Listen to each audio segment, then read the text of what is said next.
Good morning, classmates and teacher. I'm Daniela. So I'm going to be talking about linguistic relativism and linguistic determinism for language and culture.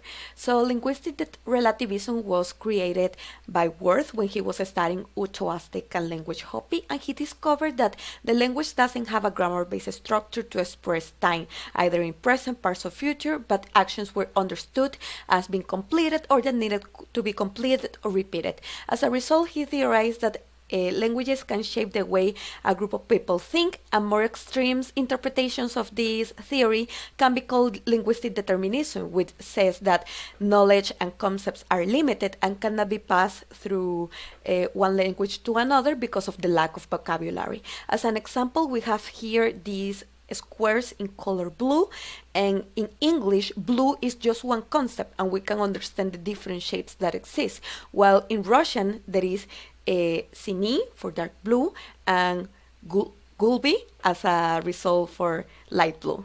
Thank you.